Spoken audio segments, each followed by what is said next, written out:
As we saw in an earlier video, the most common stems in Hebrew are the Kal, Piel, and Niphal.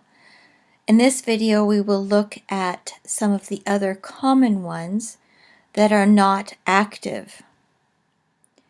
Now, just to remind ourselves, there are active, passive, middle, and reflexive verbal patterns. Kal, Niphal, and Piel are the basic active ones. And then what we're going to look at in this video is we have sort of the classifications of passive, middle, and reflexive, more or less, with some other variations. So, for example, the Niphal is formed by having a nun prefix. The Pual is like the Piel, but with a different vowel pattern.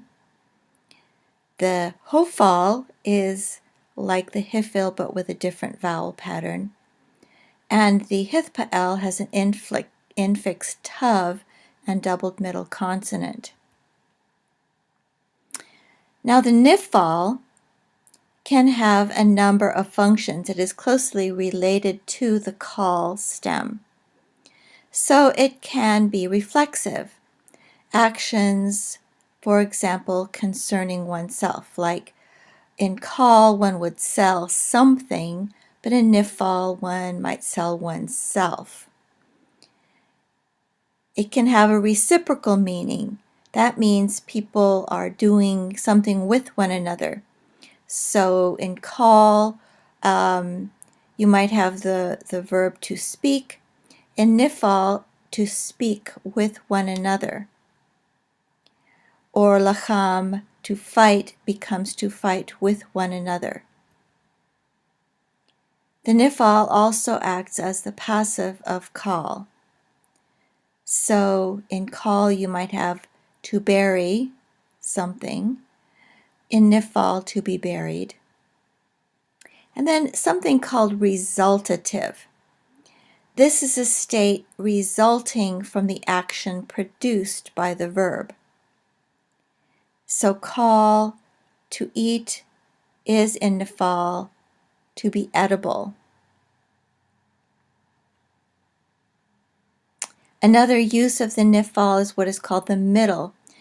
That is where something can appear to be active, but it has to do with something that is not itself an agent or active, and it can be translated as a passive.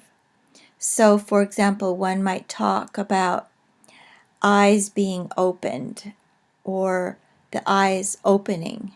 Okay, so the eyes aren't exactly in and of themselves agents in the world, but sometimes the translation can sound like it. The Hithpael is somewhat similar to the Niphal, but it is more closely related to the Piel or the Pual. Again, it can have a reflexive action, something one does to or for oneself. So, chava in the active would be to hide. The Hithpael then would be to keep oneself hidden. To make holy in Hithpael becomes to sanctify oneself. Related to this is the reciprocal.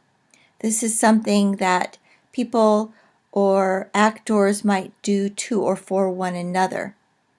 To conspire against in the active, in the Hithpael, is to conspire with one another. To see in active, in Hithpael, to look at one another. Sometimes the Hithpael can refer to a repeated activity. So the active of halak, to walk,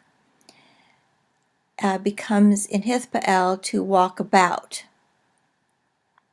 or to turn back and forth.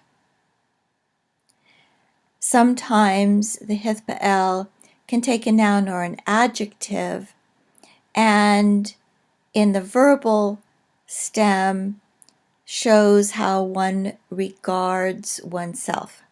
So the noun chala in the Hithba'el becomes to pretend to be sick. The noun a Jew might be in Hithba'el professing to be a Jew.